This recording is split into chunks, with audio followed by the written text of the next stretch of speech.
بسم اللہ الرحمن الرحیم۔ السلام علیکم ورحمۃ اللہ وبرکاتہ۔ آپ لوگ کیسے ہیں؟ امید کرتا ہوں آپ لوگ خیریت سے ہوں گے۔ دوستوں، ایک بار پھر روایت پر غور فرمائیے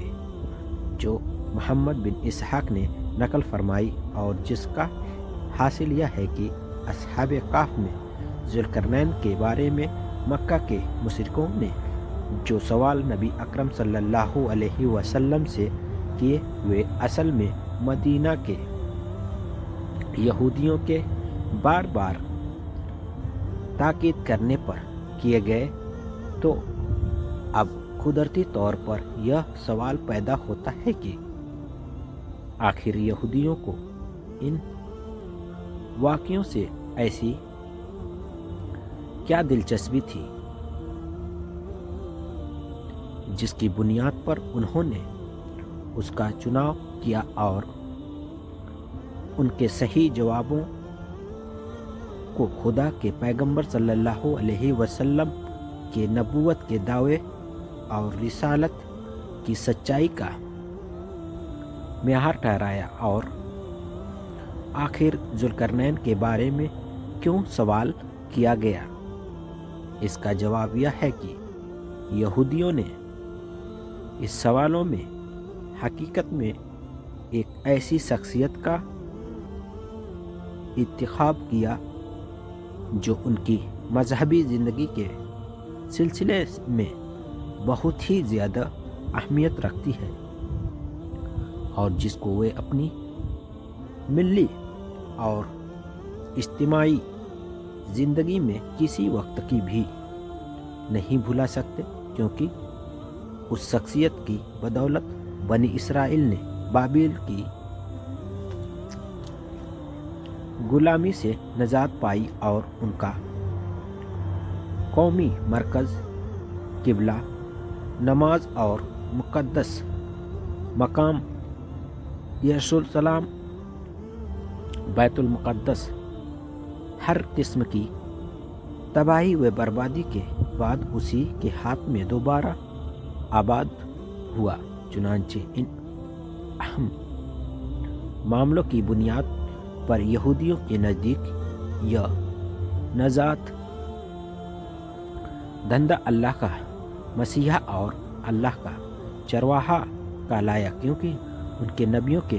مقدس صحیفوں میں اس کے بارے میں یہی القاب درج تھے اور اس کی عظمت ظاہر کرتے تھے۔ یہی وجہ تھی کہ انہوں نے اس شخصیت کے مسئلے کو بھی منتخب کیا، بلکہ اسی کو زیادہ اہمیت دی، جیسا قرآن کے بیان کرنے کے اسلوب اور یسألونک عن ذوالقرنین سے واضح ہوتا ہے کہ وہ سمجھتے تھے کہ جبکہ محمد صلی اللہ علیہ وسلم کا یہ دعویٰ کرتے ہیں کہ وہ اللہ کے سچے پیغمبر اور اس کے تمام سچے پیغمبروں کے دین کو اور اپنے دین کو دین سمجھتے ہیں، خاص طور سے بنی اسرائیل کے نبیوں کی عظمت، عزت اور ان کی صداقت و حقانیت کو ظاہر فرماتے ہیں۔ اگر وہ حقیقت میں اللہ کے سچے پیغمبر ہیں تو امی ان پڑھ ہونے کے باوجود ضرور وہ الہی کے ذریعے اس آدمی کے واقعوں پر روشنی ڈال سکے جس کی وہ سے بنی اسرائیل کے نبیوں کے گڑھ یروشلم اور بنی اسرائیل کے نبیوں اور قوم بنی اسرائیل کو ایک بت پرست بادشاہ کی غلامی اور تباہ کاریوں سے نجات ملی، جو اللہ کا کلمہ بلند کرنے میں بنی اسرائیل کے نبیوں کا مددگار ثابت ہوا۔ بنی اسرائیل کے نبی حضرت یسیع، یرمیہ، دانیال، عزرا اور زکریا کی تورات میں کھل کر اور صاف ذکر کیا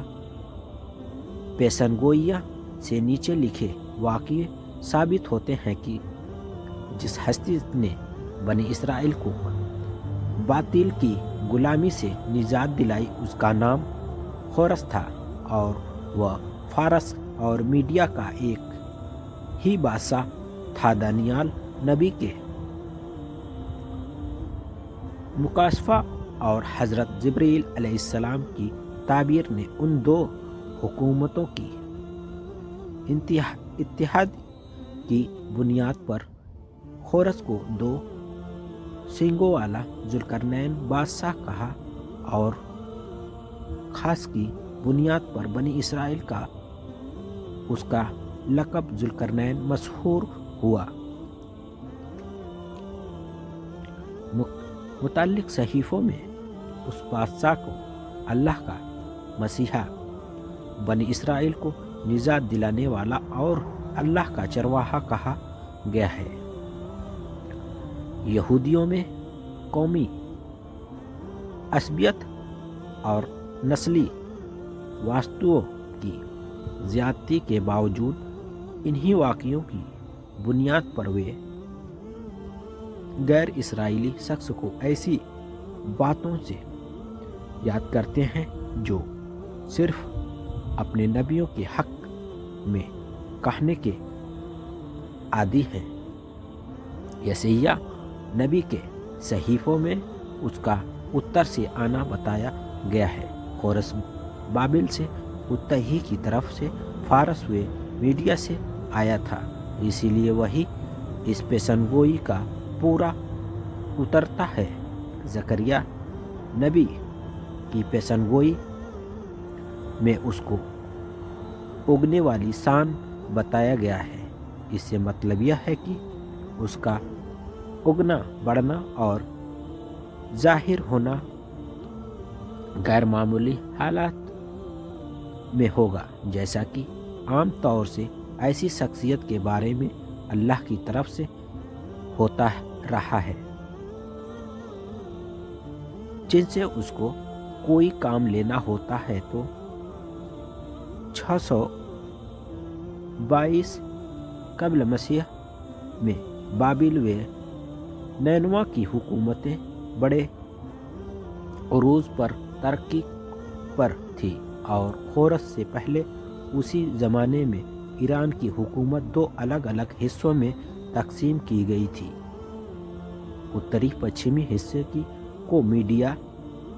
محاط کہتے تھے، پچھمی حصے کو فارس، اور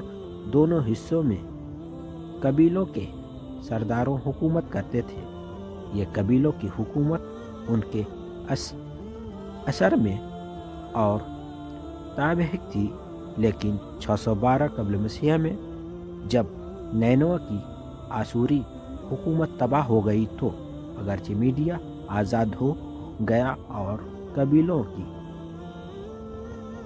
حکومت کی جگہ دھیرے دھیرے شاہی حکمرانی کی داغ بیل پڑنے لگی تھی، پھر بھی بابل کے بادشاہ بخشنس کے قاہرانہ اقتدار کے سامنے ایران کا ابھرنا ممکن نظر نہ آتا تھا، مگر انہی حالات کے اندر 559 عیسوی میں قدرت نے ایکمی نیزیا بخاماس خاندان کی ایک معمولی ہستی کو نمایاں کیا، جو شروع میں اگرچہ ایک چھوٹی ریاست اسیانس کا رئیس تھا، مگر وہ 559 عیسوی میں حیرت میں ڈال دینے والا انداز میں اس کے عدل و انصاف، سیاست و تدبر خدا